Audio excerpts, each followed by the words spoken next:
Hello friends, स्वागत है आपका अपने चैनल क्विक नॉलेज में। इस चैनल में जेपीएससी प्री, जेएसएससी, सीजीएल और झारखंड के अन्य प्रतियोगी परीक्षाओं के लिए कंप्लीट झारखंड जीके का वीडियो सीरीज चल रहा है। आज हम इस सीरीज में झारखंड के आधुनिक इतिहास पढ़ेंगे। इस सीरीज में इससे पहले झारखंड के क्षेत्रीय राजवंश, मध्यकाल में झारखंड, झारखंड के ऐतिहासिक नाम जैसे वीडियो आ चुके हैं। अगर आप ये वीडियो नहीं देखे हैं तो डिस्क्रिप्शन में लिंक दिया हुआ है, जाके देख सकते हैं। आज के इस वीडियो का पीडीएफ आप हमारे टेलीग्राम चैनल से डाउनलोड कर सकते हैं, जिसका लिंक डिस्क्रिप्शन में दिया हुआ है। तो चलिए शुरू करते हैं।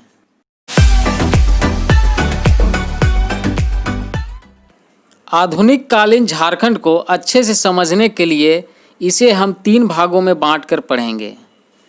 पहला, उत्तर मुगल कालीन झारखंड। दूसरा, झारखंड में 1857 का विद्रोह। और तीसरा, गांधी युग में झारखंड। पहले भाग में हम देखेंगे कि उत्तर मुगल काल में झारखंड में अंग्रेज़ों का प्रवेश कैसे हुआ। दूसरे भाग में हम जानेंगे कि झारखंड के विभिन्न क्षेत्रों में 1857 के विद्रोह का नेतृत्व किसने किया और इस विद्रोह का कितना प्रभाव झारखंड पर पड़ा। तीसरे भाग में हम जानेंगे कि गांधी जी द्वारा किए गए विभिन्न आंदोलनों से झारखंड पर क्या प्रभाव पड़ा और गांधी जी झारखंड कब कब आए। साथ ही हम रामगढ़ अधिवेशन के भी बारे में जानेंगे, जिससे अक्सर प्रश्न पूछ लिए जाते हैं। तो सबसे पहले उत्तर मुगल काल से शुरू करते हैं। 1707 ईस्वी में औरंगजेब की मृत्यु के बाद से लेकर 1857 ईस्वी में बहादुर शाह जफर सेकेंड तक के काल को उत्तर मुगल काल कहा जाता है, क्योंकि औरंगजेब की मृत्यु के बाद बहादुर शाह, जहांगीर शाह, मोहम्मद शाह, शाह आलम द्वितीय जैसे कई मुगल शासक हुए, लेकिन ये उतने शक्तिशाली नहीं हो सके और मुगल साम्राज्य पतन की ओर बढ़ने लगा।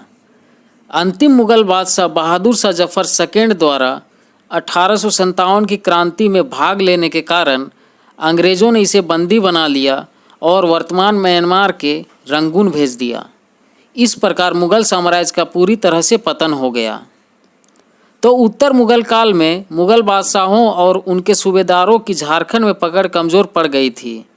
इसी युग में झारखंड के लिए एक नया खतरा मराठों के रूप में आया, लेकिन यह खतरा बड़ा रूप लेता उससे पहले ही अंग्रेज हावी हो गए थे। इधर झारखंड के क्षेत्रीय राजवंशों की शक्ति इतनी कमज़ोर पड़ गई कि ईस्ट इंडिया कंपनी ने आसानी से इस क्षेत्र को कब्जे में ले लिया।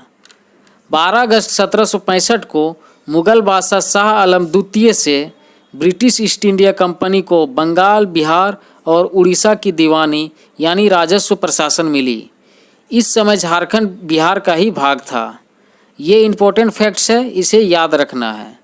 अब आगे देखते हैं झारखंड में अंग्रेज़ों का प्रवेश।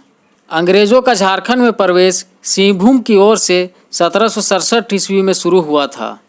इस समय सिंहभूम क्षेत्र में प्रमुख राज्य ढाल राजाओं का ढालभूम, सिंह राजाओं का पोरहाट तथा हो लोगों का कोल्हान था। अंग्रेज़ों का झारखंड में प्रवेश होने की प्रक्रिया पूरी होने में लगभग 7 दशक का समय लग गया था, क्योंकि सिंहभूम के कोल्हान क्षेत्र में कंपनी की सत्ता पूरी तरह से 1837 ईस्वी में स्थापित हुई थी। ब्रिटिश ईस्ट इंडिया कंपनी ने अपने अथक प्रयास से सिंहभूम क्षेत्र के अधिकांश भागों पर अपना नियंत्रण स्थापित कर लिया था, लेकिन उसी क्षेत्र के सरायकेला और खरसावां पर सीधा नियंत्रण स्थापित नहीं कर सका। उस समय ब्रिटिश भारत में 560 से अधिक देसी रियासतें थीं। देसी रियासत क्या थे, इसके बारे में जान लेते हैं। ब्रिटिश राज के दौरान अविभाजित भारत में नाम मात्र के स्वायत्त राज्य थे। इन्हें आमतौर पर रियासत या रजवाड़े कहा जाता था।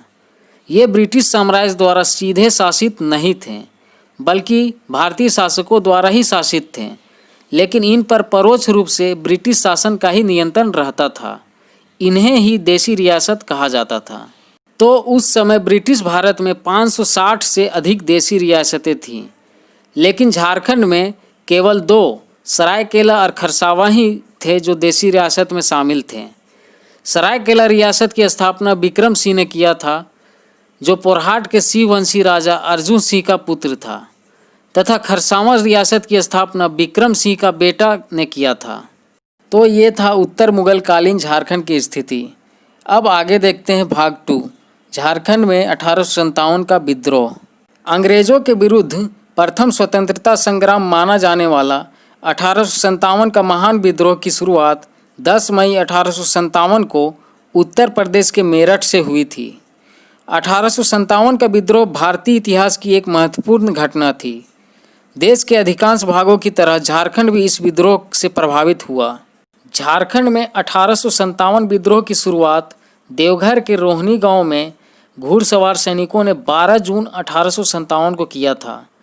अजय नदी के तट पर स्थित रोहनी गांव में 32वीं रेजिमेंट के सैनिकों द्वारा लेफ्टिनेंट नॉर्मन लेस्ली की हत्या के बाद यह विद्रोह शुरू हुआ था।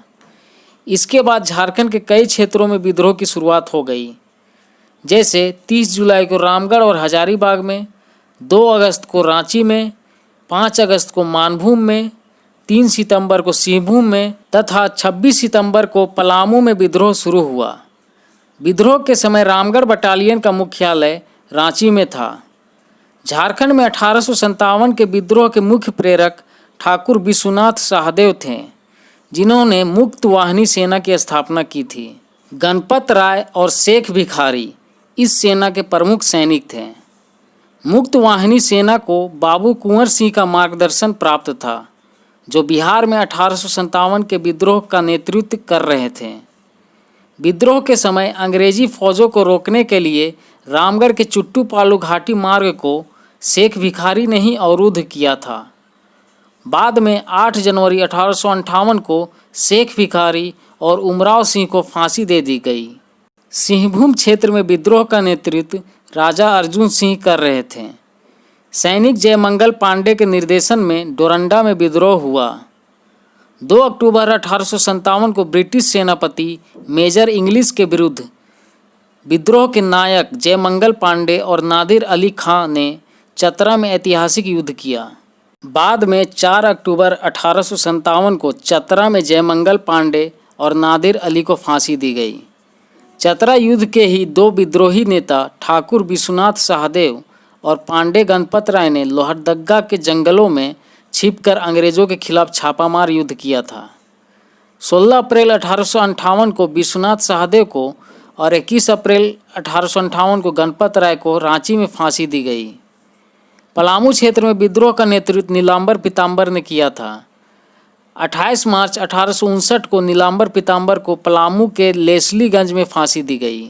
इस प्रकार हम देख सकते हैं कि झारखंड में 1857 के विद्रोह की व्यापकता सभी जगह एक जैसी नहीं थी।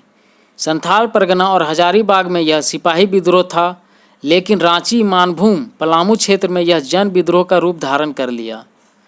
झारखंड के विभिन्न क्षेत्रों के विद्रोह में सिंहभूम का विद्रोह का स्वरूप सबसे अधिक उग्र था। कुल मिलाकर झारखंड का विद्रोह जन विद्रोह था, जिसमें जमींदार से लेकर रैयत तक, आदिवासी से लेकर गैर आदिवासी तक सभी ने भाग लिया।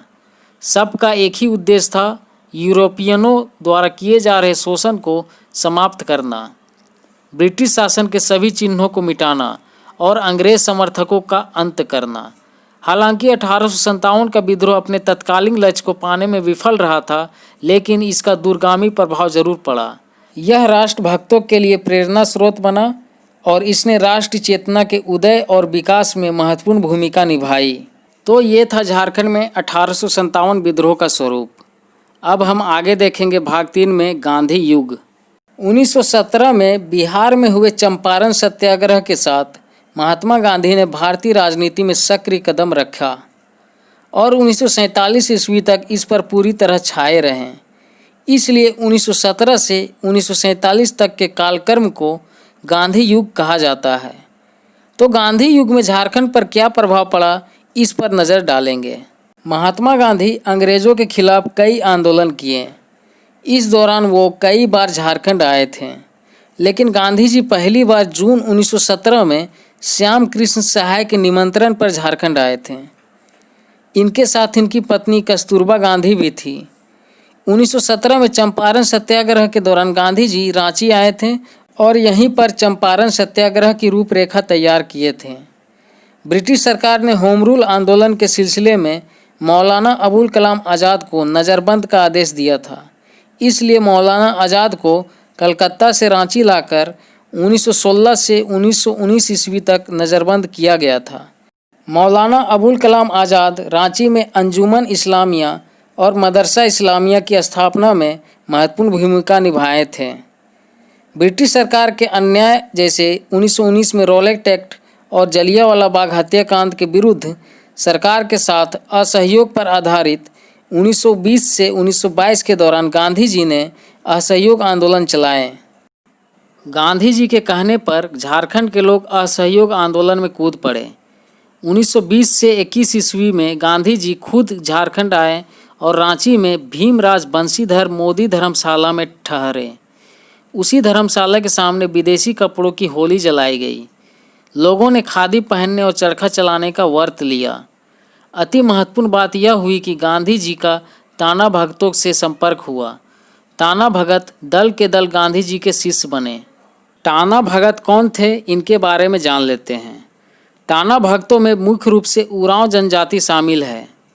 बाद में अन्य जनजातियां भी इसमें शामिल हुई, लेकिन उरांवों की संख्या ज़्यादा है। आगे के वीडियो में जब ताना भगत आंदोलन के बारे में पढ़ेंगे तो इनके बारे में और विस्तार से जानेंगे। तो असहयोग आंदोलन के दौरान देवघर में गोल्डन लीग नामक संस्था की स्थापना हुई, जो विदेशी वस्तुओं का बहिष्कार और स्वदेशी आंदोलन के लिए काम करती थी। असहयोग आंदोलन के दौरान 5 फरवरी 1922 ईस्वी को संयुक्त प्रांत, जो आज का उत्तर प्रदेश है, के गोरखपुर जिले में चौरी चौरा नामक गांव में किसानों के एक कांग्रेसी भीड़ पर पुलिस ने गोली चलाई। क्रुद्ध भीड़ ने पुलिस थाने पर हमला करके उसमें आग लगा दी, जिससे 22 पुलिसकर्मी मारे गए। इसी को चौरी चौरा कांड कहा जाता है। इस कांड से गांधी जी बहुत दुखी हुए और उन्होंने 11 फरवरी 1922 ईस्वी को कांग्रेस कार्यकारिणी समिति की बारदोली बैठक में असहयोग आंदोलन को स्थगित करने का निर्णय ले लिया। इस प्रकार असहयोग आंदोलन स्थगित हो गया। राष्ट्रीय आंदोलन के दौरान समय समय पर मजदूरों द्वारा भी अपनी दयनीय स्थिति सुधारने के लिए तथा स्वतंत्रता प्राप्ति के लिए आंदोलन किए गए, जिसकी एक झलक झारखंड में भी देखने को मिलती है। जमशेदपुर में स्थित टाटा स्टील कंपनी के मजदूरों ने 1920 में एस.एन. हल्दर और रोमेश चक्रवर्ती के नेतृत्व में जमशेदपुर वर्क्स एसोसिएशन की स्थापना की। 1928 में टाटा स्टील के वर्कर्स ने लंबी हड़ताल की थी, जिसे समाप्त कराने में सुभाष चंद्र बोस का महत्वपूर्ण योगदान रहा। सुभाष चंद्र बोस जमशेदपुर लेबर यूनियन के अध्यक्ष भी बने। वर्ष 1929 में अखिल भारतीय ट्रेड यूनियन कांग्रेस का अधिवेशन झरिया में हुआ था, जिसकी अध्यक्षता जवाहरलाल नेहरू ने की थी। 12 मार्च 1930 को गांधी जी साबरमती आश्रम से अपने 78 अनुयायियों के साथ डांडी मार्च शुरू किए और 24 दिनों की लंबी यात्रा के बाद 6 अप्रैल 1930 को डांडी पहुंचकर नमक कानून तोड़ा और सविनय अवज्ञा आंदोलन की शुरुआत की। इस आंदोलन के शुरू होने से झारखंड भी आंदोलित हो उठा था। 13 अप्रैल 1930 को झारखंड के कई स्थानों पर नमक बनाकर नमक कानून को चुनौती दी गई। रांची, हजारीबाग, सिंहभूम, पलामू, संथाल परगना सविनय अवज्ञा आंदोलन के प्रमुख केंद्र थे।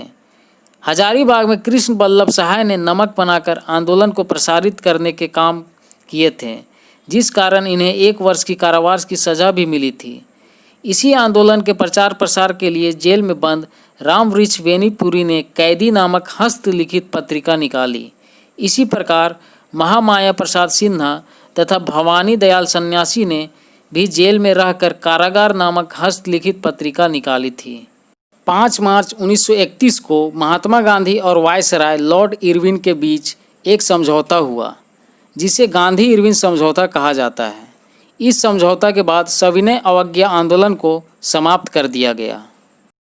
वर्ष 1939 में गंगापुर क्षेत्र, जो 1936 में उड़ीसा राज्य में मिलाए जाने से पूर्व छोटा नागपुर का एक भाग था, के आदिवासियों ने निर्मल मुंडा के नेतृत्व में नए भू बंदोबस्त कानून और मालगुजारी बढ़ाने के विरोध में आंदोलन आरंभ किया।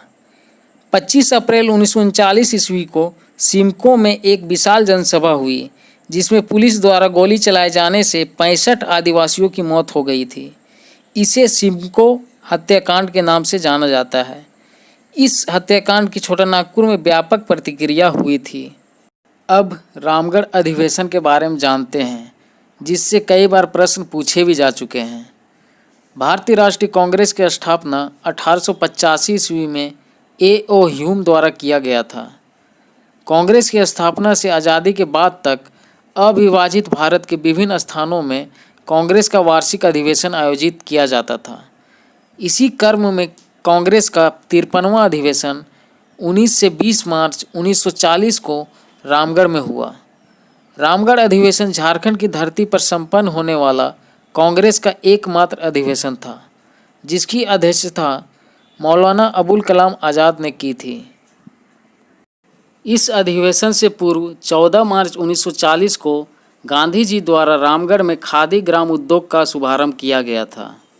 अधिवेशन की शुरुआत डॉक्टर राजेंद्र प्रसाद के स्वागत भाषण से हुआ।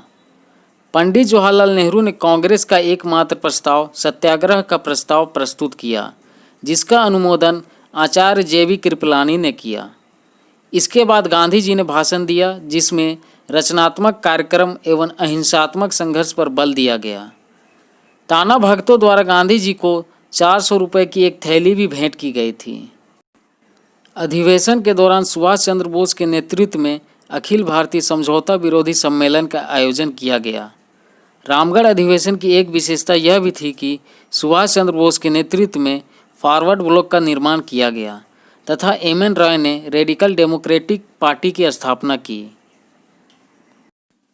रामगढ़ अधिवेशन में पूर्ण स्वराज की प्राप्ति का लक्ष्य बतलाया गया तथा वयस्क मताधिकार के आधार पर चुनी हुई संविधान सभा द्वारा देश का संविधान बनाने पर बल दिया गया। साथ ही देश की जनता से अपील की गई कि वह गांधी जी के नेतृत्व में भावी संघर्ष के लिए तैयार रहे।